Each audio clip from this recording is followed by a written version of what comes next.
I'm Megan. I'm Colin. And this is Pet Sitter Confessional, an open and honest discussion about life as a pet sitter. Brought to you by Time to Pet and Pet Perennials. When I say the word HR, human resources, what do you think? Do you feel like you're in trouble? Do you feel like it just means there's a whole lot of paperwork coming your way? Well, as business owners, human resources is an incredibly important topic that we have to consider when we set up everything that we do, even when it comes to being a sole proprietor, because how we treat ourselves impacts how we will treat those around us. And so today we're really excited to have Kim Tank, owner of Apronstrings Pet Sitting, back on the show. She was previously on episodes 153 and 176. Kim discusses the importance of having a good approach to human resources and how it helps us run a better business. Let's get started. My full name on Facebook is Kim Ottone Tank. You're trying to find me. I have been in business over 30 years in California.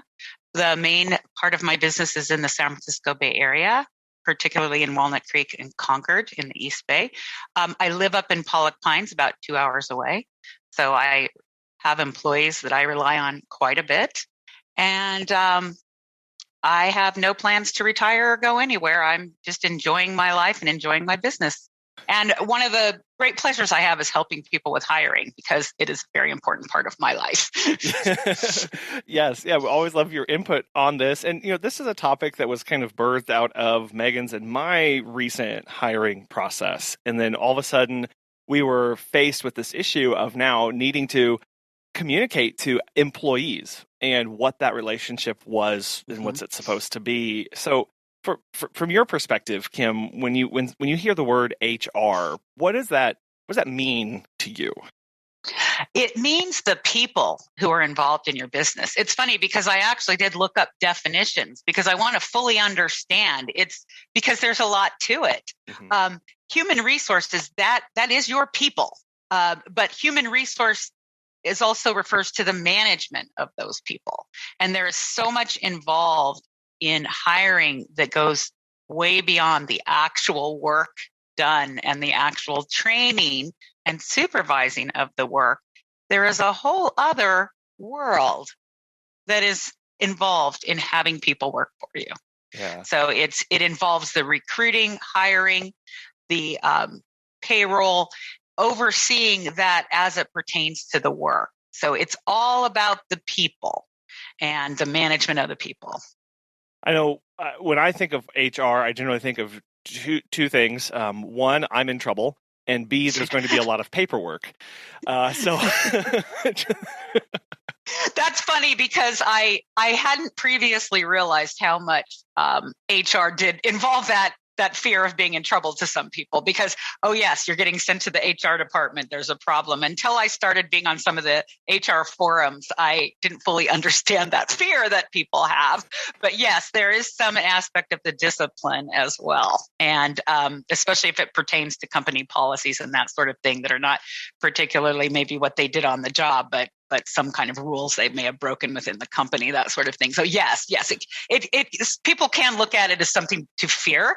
Hopefully not. Hopefully most of HR is going to be a positive thing in best case scenario. Well, and we're talking about maybe not being in trouble today, but we're talking about accepting this new role as a business owner, right? I think in pet care, bringing on and removing employees tends to be kind of a loosey-goosey thing with a lot of people, or it's kind of just taken not very seriously. But there's a lot there's a lot that's tied up in that, not just legally, but also making sure we're still treating our employees well. Absolutely. So much of the whole aspect of HR is, first of all, following all of the rules. And secondly, though, it goes beyond that. It's how you treat your people. It's company culture is very important aspect of HR. So it's that combined. And I think when we hire our first person, it can be very difficult to pull it all together. You're learning everything from the ground up.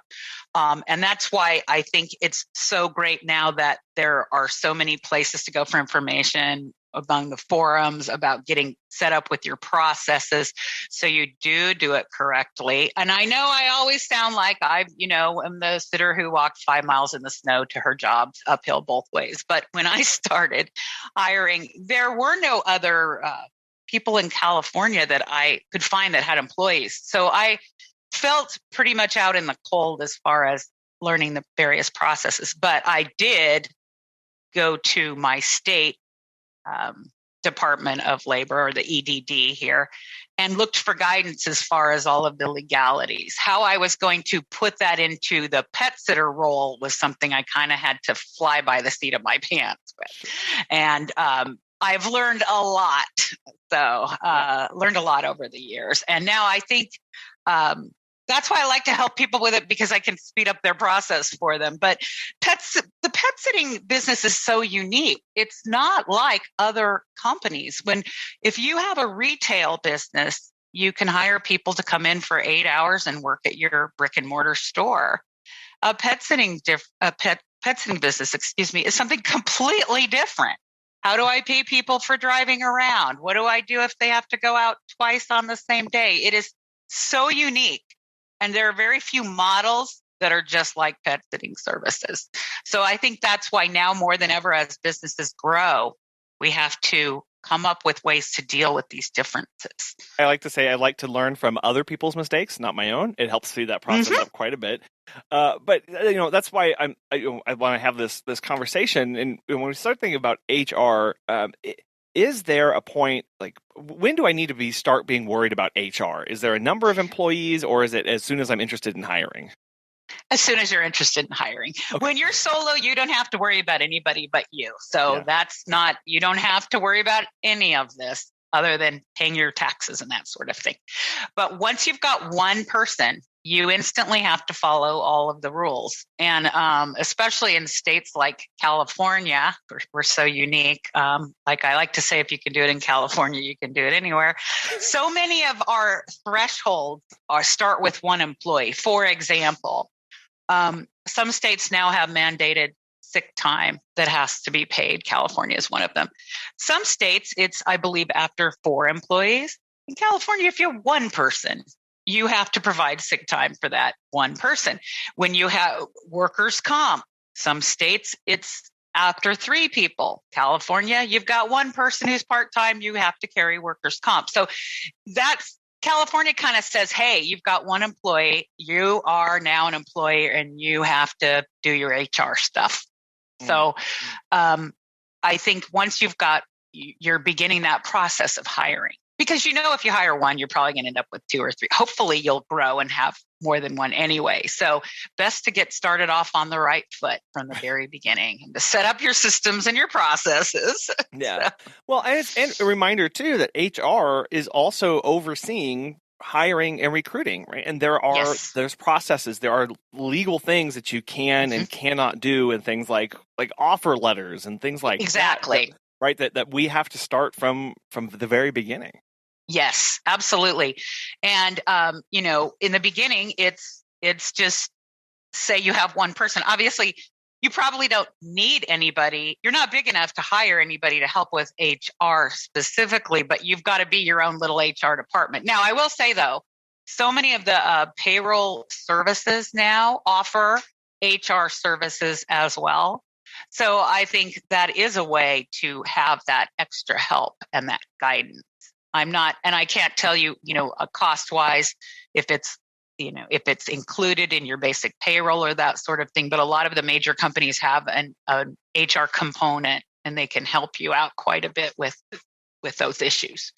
Yeah, and that's an important thing to remember, is that because there are so many resources out there, like, you may already have access to something that you never looked at because you didn't need it. Well, now you need it, so you can start asking some of these questions of these people. When your CPA may be able to hook you up with a good HR resource or your payroll service or whatever that looks like. And that just starts by asking some simple questions. Yes, there are many resources out there. But it's important, like I said, but you're the one who's going to bring it all together. So it's your job to find those answers to those questions. And there are lots of questions to ask about, because the hiring, the recruiting, and then you've got to figure out how you're going to pay people, which is, I find to be one of the most complicated things in a pet care service. To follow the law, to pay appropriately, to find the sweet spot where you're making a profit, but you also pay enough to attract people to work for you. And it can be it's a very interesting subject. So, and you want to pull from different resources on that. You want to make sure you're following the law. You want to, make sure you're competitively priced, and yet not necessarily. You want to charge your value. Let's put it that way. There's a lot of talk about prices these days with inflation and everything. So it's a very tricky subject. Again, HR tends to be a little abstract to people, but anytime I see somebody ask a question on Facebook of, do I pay per hour or per visit, or do I cover mileage? It's like, that's an HR question, right? Because again, we're looking Absolutely. at following the law, and we're trying to do the best we can by our staff and by our employees. And that's where this is. And that's where this mindset starts coming in of balancing running a business and taking care of people. Absolutely. That's why I think exactly. Again, following the law, but the ethical, moral aspect and the company culture and the providing for your staff, their support, all of that has to be integrated into a system. And that's why the more we talk about it, the more we discuss this online about what people do, because I think in some cases, I worry about, for example, sitters who are rural and have a lot of driving, whether or not they can actually support an employee. Because even though I'm very pro-employee and pro-having staff, I think there are some instances where it is very difficult to pull all those things together. For example, if someone's driving a half an hour to every stop and you're not able, you feel in your area you can't support a high enough price to cover all of that employee's expenses, then you're in a really rough spot, because you need to follow the law, you need to have people work for you, and yet your charges are going to, if you feel there's a ceiling, then it's going to be difficult. So I like a lot of talking about this subject because it's very intricate. And looking at, one of those basic ones of just going, is what I'm asking my staff member to do and the rate that they're earning, is that even making the minimum wage for the time that's required to do that? That's one of those first big questions that comes up. I think that's one of the most important things, because the drive time has to be compensated for. Now, granted, there's all these different things. It invariably comes up, well, what if someone only has one visit?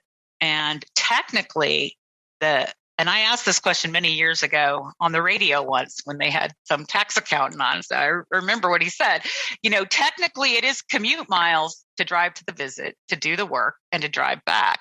So technically with only one visit, for example, legally in most cases, and I will always say that because I don't know if there can be states with various exceptions to things, but in that case, you really don't have to pay for the drive time. But in that case, that's when it's most important to do something for the sitter. If you're only going to pay them for a half an hour at a time and not compensate them for driving when they only have one visit, it doesn't seem very fair.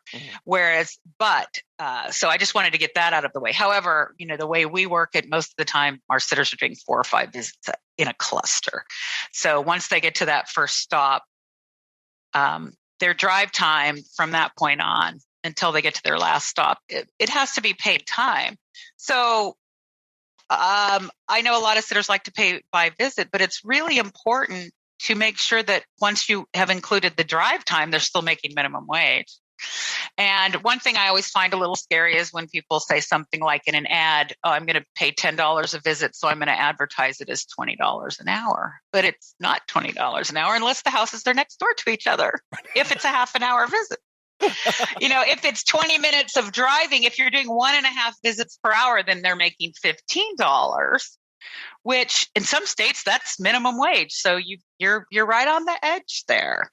So it's a numbers game, and all of this is a very important aspect of HR. It's that balancing act, as you mentioned, of the business obviously still needs to have money to operate and to pay for things. But we want to be taking care of people. You started off, I love Absolutely. that definition. It's about the people in your business. And we want to be treating them ethically. And sometimes that means following the letter of the law, because a lot of those laws are meant to, make to make sure people are treated well. But then it's also looking at us and going, me as the business owner, what do I want my policies to be when it comes to this? Do I go above and beyond this? Am I able to? Those are some of these tough questions that we get faced with. Yes. And sometimes there is some trial and error. I mean, it's interesting because I feel that I've had a pretty good record with retention, and I think that there are sitters that pay more than I do. I think so much goes into it. It is not all about the pay, and yet, of course, that's certainly a good chunk of it. But so much that goes into the satisfaction of the worker is the scheduling, how the whole business runs, as the scheduling, how they are trained, what kind of information they are given. Operation Easy, is there a good system for keys? All of that goes into employee satisfaction. I think I've had a few people. I mean, I've had, over 60 people work for me over the years because, I've been doing this for a while. And I've only had a handful of people, maybe 2, that quit because they were upset about something. One of them was, I forgot to give her a new alarm code, and the alarm went off because she didn't have the right code. That is super frustrating. And I was really upset with myself. But she was having a pretty bad day and just said, I'm done. I'm not going through this again. And that had nothing to do with the pay or anything. So it is, I like to keep in mind the whole big picture of how we treat them. And that was a failure on my part. That is a horrible way to get treated, to be sent into a home without the correct alarm code. Yeah. And it's the last thing I want to happen, but I'm human and things do happen. And it helps if people have a sense of humor. That's one thing I kind of look for in my staff as well. Can they deal with these little foibles? But on the other hand, that's just an example of it's not, there's so many aspects that go into a happy employee. Pay is very important, but it is not the only thing. But we do need to follow the law. We do need to find that sweet spot, I like to call it, that works for you and it works for them. And I think in most cases, people can find it. Again, there are some difficulties, I think, with some rural sitters, or if they're just plain in an area, or some sitters are not confident enough to charge the rates they're really worth, and they're going to struggle probably to be able to pay people properly and make a profit. The overnight situation is another big bugaboo. Yeah.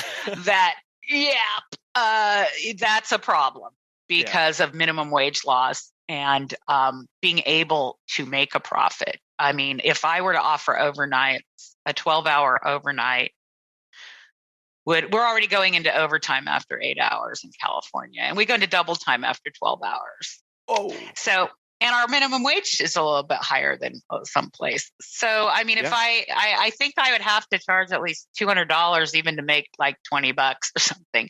And I don't want to, and the liability of someone being in the home for 12 hours versus a half an hour or an hour a day is so much higher that it's not worth it for me. I want to make a lot of profit for that risk and that dealing with that stuff. Okay. So I just am kind of glad I didn't get into the overnight realm.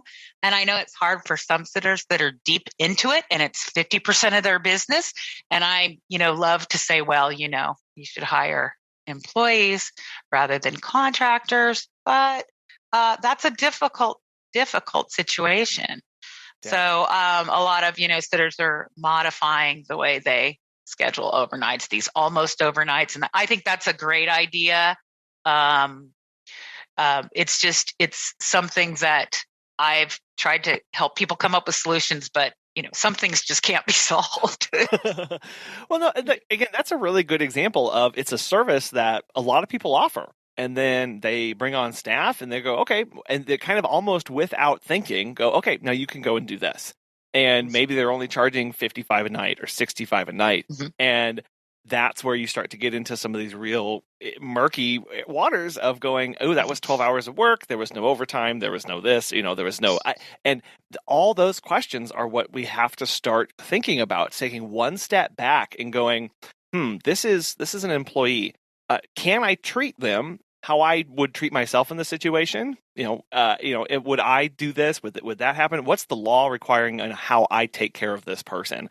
And that's really where we start trying almost kind of line iteming these scenarios and go, okay, how would I handle this? How would I handle that? Have you heard of Time to Pet? Chris-Ann from Raining Cats and Dogs has this to say. Becoming a Time to Pet client has been a game changer for us. We can give our pet services clients real-time, cloud-based information they never imagined they'd be interested in. And most importantly, to me personally, I can better manage my company and look forward to more.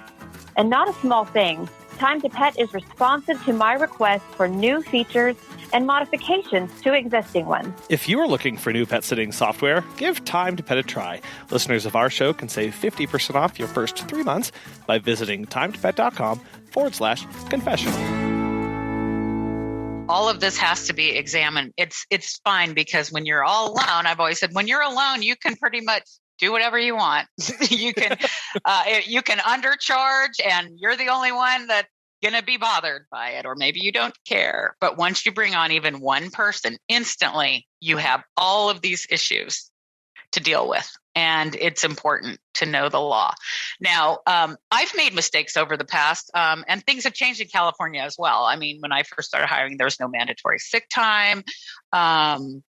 There was no mandatory mileage reimbursement, although I did start reimbursing for mileage early on to take advantage of tax benefits. But things have changed, so it's important to keep up with all of this. But I am fortunate. I look back and I go, well, there were times I look back now and I go, now that I look at the numbers, I probably wasn't doing some of these things right. And I'm just fortunate that none of my employees were disgruntled and decided to go make a wage an hour claim. Like when I used to pay by the visit, I realized later on that I was not. There were probably some times that I should have paid overtime when I didn't, because I didn't realize it. And I didn't realize I was supposed to keep such intricate records. And it's a learning process. I'm not afraid to say I made many mistakes along the way. I am fortunate I didn't result in any issues, but I do know that for some people it does. And it would be awful to start off with one employee and have that particular person be the one person who says, I'm going to challenge all of this. Something's not right. Yeah. That would be a shame. So we don't want to start off with a vague understanding. We want to start off with a real understanding of how we need to pay people and how we need to treat people and any benefits. Again, some of the states now have, it's interesting, the various laws that some states have. And I have a list of things, I don't have it right in front of me, but things that people need to check and see if it's appropriate in their state. For example, in California, we have split shift premiums. So if someone has visits in the morning and then they have a long break and they have visits in the evenings, that's a split shift. There is a premium that has to be paid for that. That is not the case in most states. I don't even know if there are any other states. I haven't found that yet. There are some states that might have a minimum shift law. Like, fortunately, in California, we don't have that. I believe there's a state where it might be 2 or 3 hours that you would have to pay, which would have a major impact on pet sitting businesses, because we all know that sometimes people just go out for a couple of hours. Yeah. It's important to know when overtime begins, because like I said, California is different. In most states, it's over 40 hours in a week, but in California, we have it on the daily basis. There are also reporting time laws, which has to do with if you schedule someone for a certain amount of hours and then you cut back, then there may be a minimum you have to pay them for. Now, that could be an issue if visits get canceled, but normally if one visit were to get canceled, it probably wouldn't make much difference. But if their work was suddenly cut in half, you need to check the laws and see if you have to pay them for that. So there are a lot of these little things that vary by state. So those are the things that I urge people to take a look at and make sure that they have an understanding of that. Yeah, and as you said, because the pet sitting industry is so weird, right? Like I've kind of tried to distill it down to we earn a living 30 minutes at a time. Exactly. Right? I've said I live my life in half an hour increments. Yes. Right. Nobody else really does that, right? I know that's kind of an industry quote unquote standard as far as visits, and some people have longer and some people have shorter. Right. But it's looking at going, okay, how are the HR and human resource guidelines and policies written for a standard 9 to 5 job, right? And then backing out and going, how do I make that work for my, because as you said, a very common one is we have morning and we have evening visits. And if we're not aware of whether there's a split shift or whether there's minimum work time or things like that, you could be operating outside of the guidelines and outside of the law and not even know it. But that's just how our business works, right? And I'll give you an example because I use a very local small bookkeeping service for my payroll. And I mean, I'm very happy with them. They do direct deposit. That's my biggest thing is we have to have direct deposit. And I don't want to get off on a tangent about California, but I'm sure there's a few people listening. And California is always kind of funny to listen to. It's amusing anyway. But let me tell you about how the split shift law works. Amusing. The rest of us sit back and watch in horror. No, I'm kidding. Right.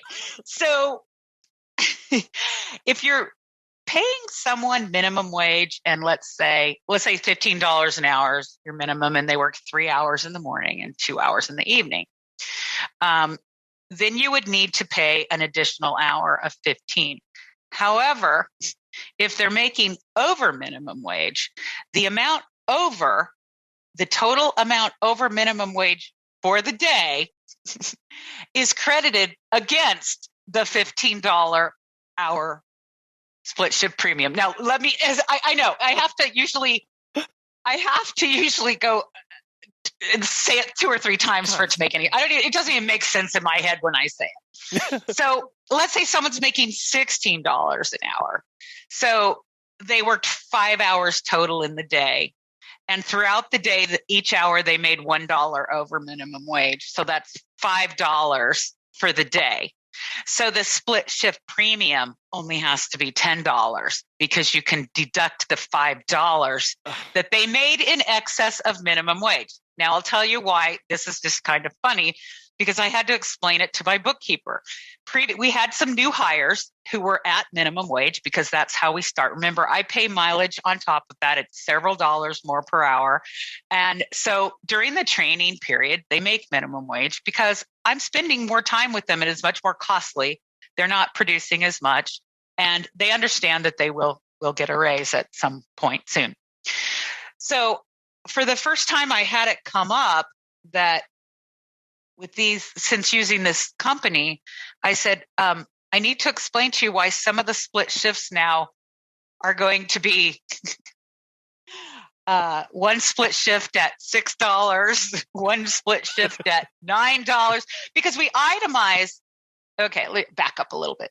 I didn't know you had to itemize them as a separate line item on the pay stub. See, I'm still learning some things. Oh. And so now when I pay the split shift, I was including it in the hourly, but now I realize, I wasn't doing it right. There's a prime example of something I wasn't doing right, but it's such a tiny detail that almost nobody even knows about. So I realized I had to give her the split shift premium as a second line on the pay stub. So now I wasn't just paying the minimum wage hourly rate. Some of the split shifts are $10, some are $12. It depends on how many hours that sitter worked in a day that determined what the split shift premium was. So it's just crazy. And she said, "Thank you, Kim, for educating me on this because I had no idea." So, and they're the payroll company. Yeah. So it's HR is an ongoing learning experience. That's what I can say about that. Yeah, it's wild. I think I have a good handle on it now. It's always fun when I do payroll because I got to add up the mileage. I've got to check for overtime. I have to check for split shifts. I love the sitters that I just work a few hours a day and I just go boom, boom, boom. But some of it is kind of complicated. On the weekends, we tend to do more split shift. During the week, I have dedicated AM and PM people. Yeah. And we split it up because I don't want to be paying split shift premiums every day, all the time. Yeah, I mean, it's a business decision, right? You have a lot of what we do is calculated around our costs. Mm-hmm. Which is another reason here's another fun California fact. We specifically do work people no more than 5 days a week on a regular basis for many, many reasons. First of all, it gives them a predictable life. They have set days off, and it sounds like your employee, I know at least one of your employees does as well. Yep. They have set days off, so they know which days they're working in advance. So I don't have to ask them about their availability, because I know that unless they've asked for time off, they are available on, say, Friday through Tuesday or Saturday and Sunday, whatever their particular days that they work are. This also aids in our scheduling. I don't have to give them their schedules way ahead of time because they already know they're working. They just don't know where they're going. So it gives me the opportunity to give them their schedule the day before. Now, this weekend, they'll have their schedules through Sunday already. And today is Friday that we're doing this. But some days during the week, I don't have the schedule ready yet. This allows me to be more flexible with my clients on cancellations. It allows me to not have to change the schedule so much, because you don't want to be sending a sitter a schedule and change it 5 times over a week. It leads to mistakes being made if they constantly have a schedule that is changing. Although not so much with the apps nowadays, where they can go on and see their most current schedule. But I used to have to email schedules, and I didn't want to be changing them all the time. So I like to wait as long as I can. So that is one of the reasons they work 5 days a week. But another reason is that in California, if they work on the 7th day in a row, they go into overtime if any of the previous days they have worked at least 6 hours. Now, on my sitters that I am using that often, frequently they will have 6-hour days. So it's not practical for us to promise, if someone's going away for a week, I'm not sending somebody in 7 or 8 days in a row. First of all, it costs more money, but the bottom line is I think my sitters need the rest. I think a rested sitter is a happy sitter and a not burnt out sitter. So that's the primary reason, but there are also costs associated. And I honestly don't know other states. I'd like to research that more, but I'm sure there are other states that have issues with this number of days in a row that an employee can work. A lot of them are keyed into the number of hours worked in those timeframes too. So that's, again, yes. it's and what I love hearing about, the way you've set up your systems, Kim, is you've looked at the rules and regulations and you went, okay, how do I make my business work? Right? Like the split shift is a great one. Like I don't want to have to be paying these split shift premiums every single day for every single sitter. So I'm going to have an AM crew and a PM crew. If maybe it's another one where you are required to pay mileage and travel time between visits in your city and your state. Well, maybe that means you change your service area size and you start changing services to be able to follow that law. That's where this HR and policies start coming in and impacting our business in how we set up the services we want to offer, how we want to offer them, and the staff and how we get them scheduled. Absolutely. And I do understand how I do things. I'm sure some sitters would be horrified by the fact that we have maybe several sitters on a job because they're set up with the attitude that they want to have more consistency. And I do understand that. But I think so much goes into making sure that you're doing everything legally, and you may have to tailor your business completely different in order to be able to do that. And I think, I look at the advantages of what we're able to offer our clients. We almost never say no. I just don't say no to my clients because that's something that's really important to me. So you have to look at what your goals are with the business and how you want to be perceived by your clients, how you want to be able to take care of your clients. We're all a little bit different how we're going to do that. So, we've touched on, the pay, and obviously that's super important, and a couple of other policies, but in your mind, what other things should we be making sure we take into account from an HR perspective now that we're wearing that hat? Well, like we did talk about pay, and we talked about scheduling. And I think another thing we have to be concerned with is how we deal with the problems. There are going to be problems. People are going to make mistakes. They are going to have issues with certain things. And I think as much as possible, we need to prepare ourselves for how we're going to deal with that. I have a certain way that I try to go about dealing with issues. For example, if a client were to say, some clients are more gracious than others if there's an issue. And some of them will say, oh, so-and-so did this at my house and I'm not happy about. And so rather than going to the sitter, this is just an example of a different or certain a way I would deal with this. Rather than going to sitter and say, why did you do this at this house? I would say, the client reported this. Can you explain what happened? Because the client may be exaggerating. It may not be something the sitter did at all. It's the client's perception. And I don't know, if I wasn't there, I don't know what really happened. So I want to give the benefit of the doubt to the sitter and say, she reported a problem. Can you tell me what happened?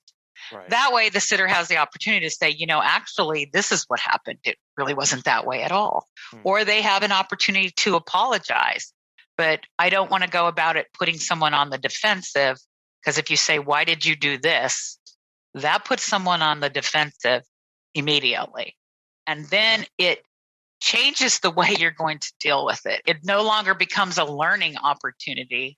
It's more of then you have issues, you have a problem, you have attitude, and it gets in the way of dealing with the real issue. I want to be able to deal with mistakes in a constructive way and not so much about getting upset with the person for what they did. Now, of course, there are exceptions to everything.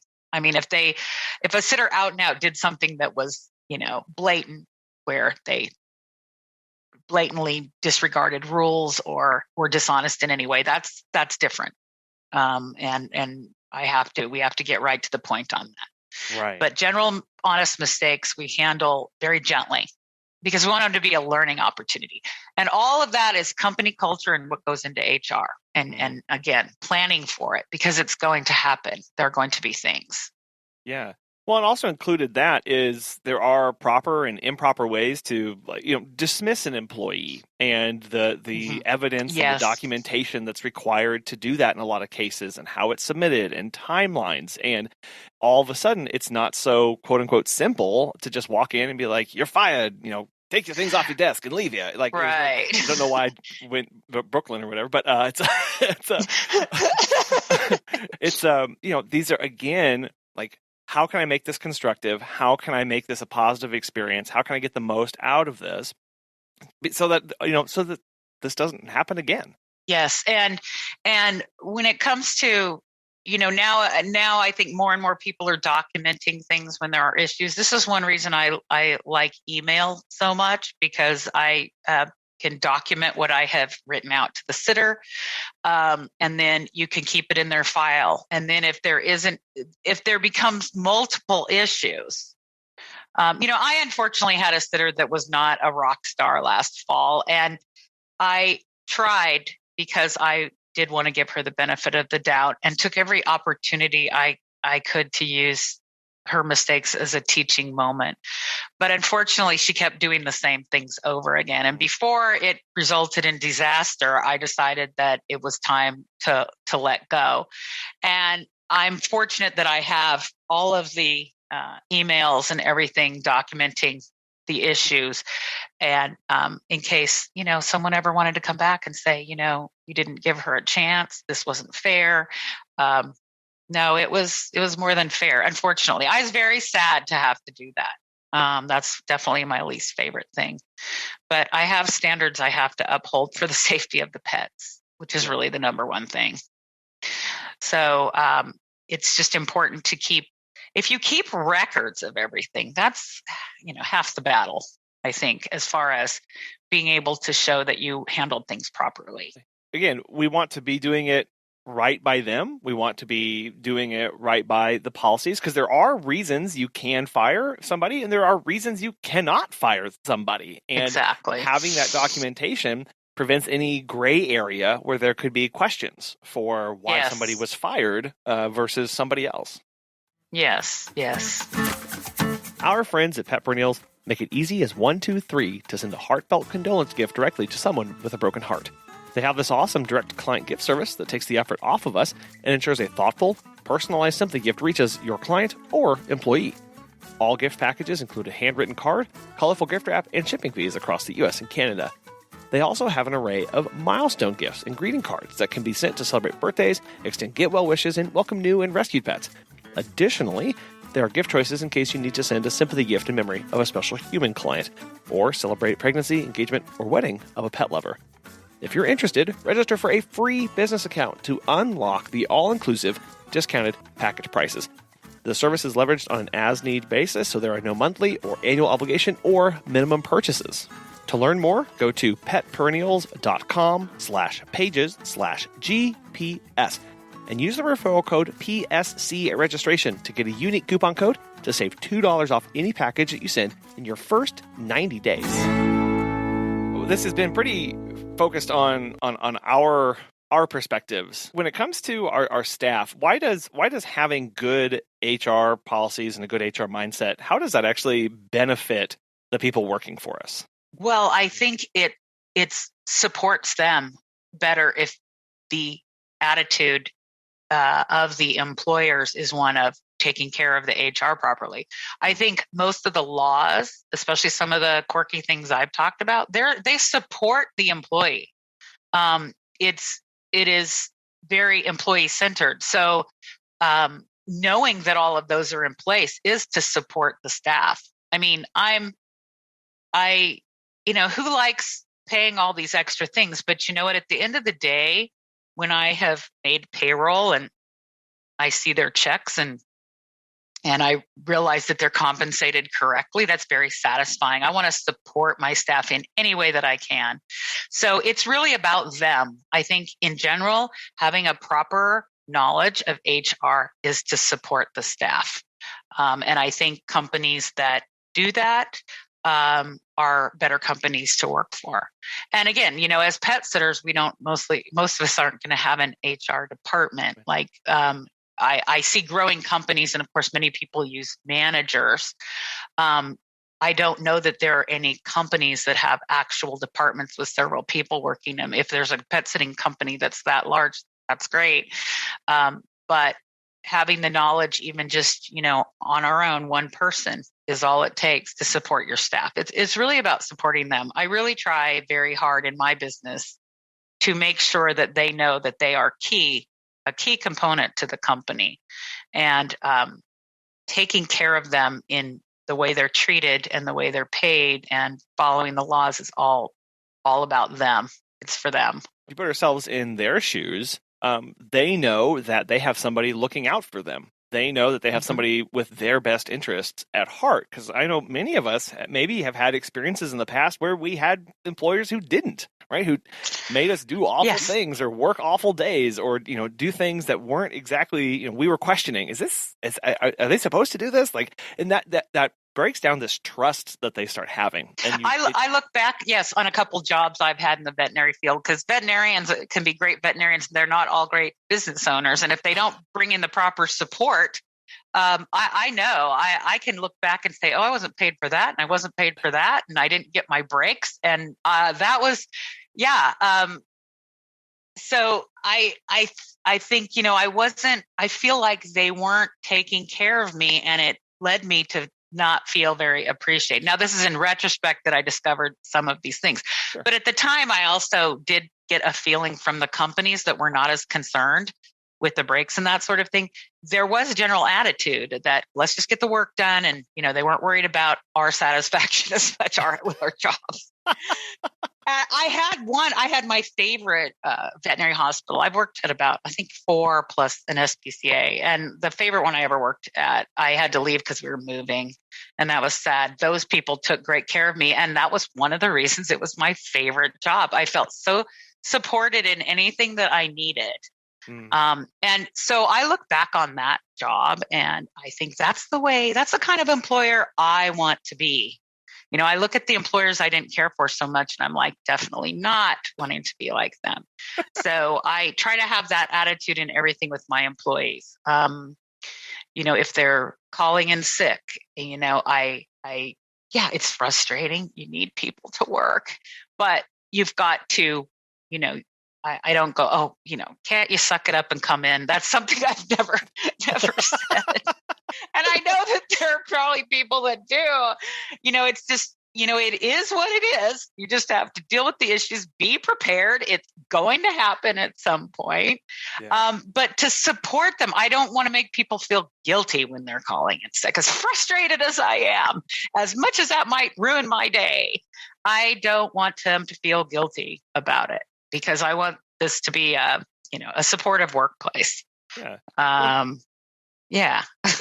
Well, that's you mentioned earlier, like HR is tightly integrated with the culture of our business, and the whole breaks and time off thing. Like, that's a really great point to bring up, because I know, many of us are aware of companies who kind of, the culture is, well, you don't really take breaks, and you eat lunch while you're working, and you do these things, and you continue to work that full day. And so instead of 8 hours, you put 9 hours in, and things like that.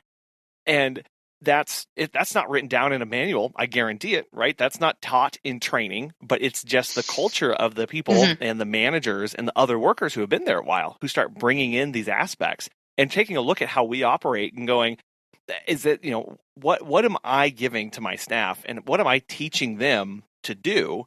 And is that what's actually best for them? Yes.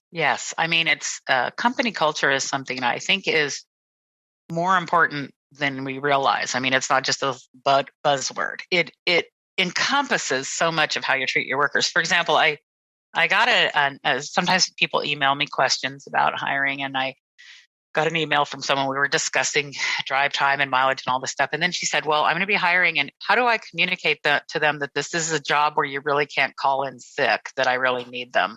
Oh. And I have, this was just recent. I haven't answered her back yet, but you can't do that. Yes, you can communicate how much they are needed because of the animals, but as a company, as a business, you cannot tell people that they can't call in sick. You can't. That's going to not only, I don't know if it crosses any legal boundaries, but that's going to create a culture of, I'm a slave. I'm not really an employee. I got to show up no matter what. And that's going to lead to them thinking about what other things about this company, what other things are they going to say in a similar vein that is not going to be supportive to me.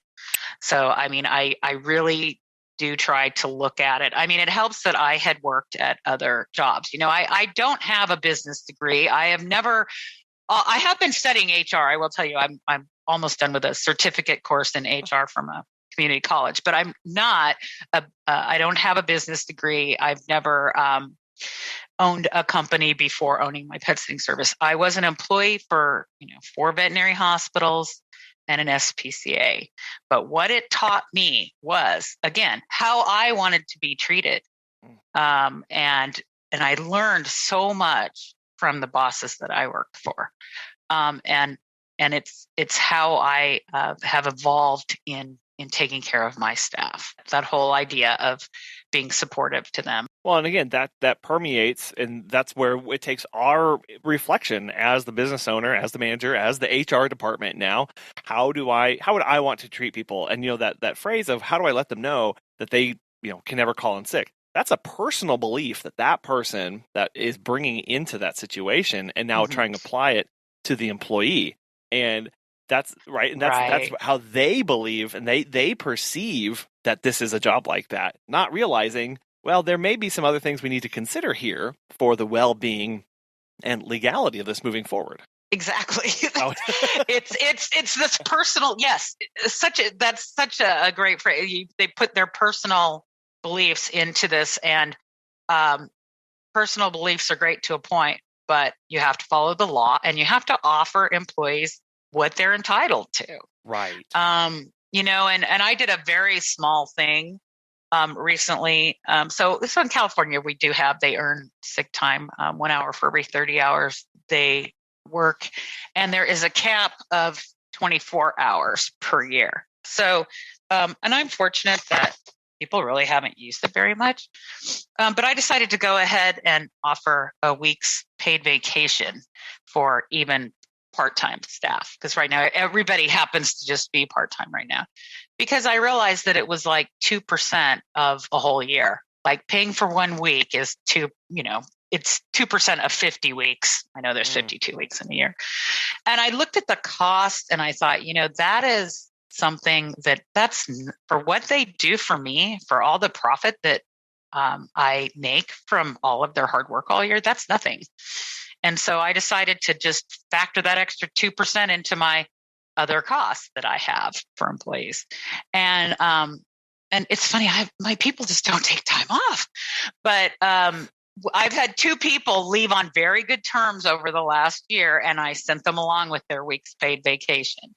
So it was just something I felt that I wanted to go above and beyond what I had to do, because the sick time is something I have to do.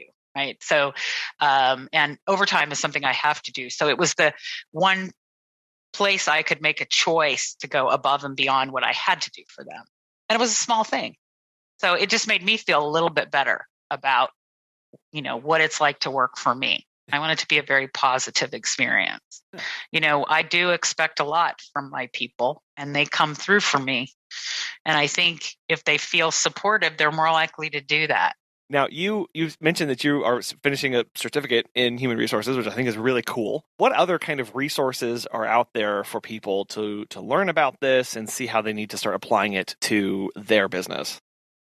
Well, I think, and I'm sure I've mentioned this before on other podcasts, but most state departments of labor, they have a website, and a lot of them have great resources for the law and just in general having employees. So in particular, California, because of course it's my state, so I'm very familiar with it. They have online seminars. So because of COVID, all the seminars went online. I don't know if they're ever going to do them in person again. I've attended over the years 2 different ones in person where they address very specific subjects of employment law, payroll, all of that. And of course, that's all involved in that. And I believe other states may have that as well, which is a terrific resource for learning all of these things in your own state, and learning about various benefits that you have to offer, or things like the sick time. All of that is covered, and that's very important. So I think that's one major resource, is for your state specific information, to see if they have any kind of seminars or anything. And then in addition, it's funny, as every time I'm interested in something, I always think, oh my gosh, there's probably a Facebook group for that. Well, sure enough, there's a Facebook group for human resources. And I just joined one of them. There's probably lots of them. And it's interesting because yes, these are, there's hardly ever a pet sitter on there, but the various issues they're dealing with always cause me to think. They bring up issues that I had never thought of before, or some weird problems that happened. There's some funny stories on there about what people do at work sometimes.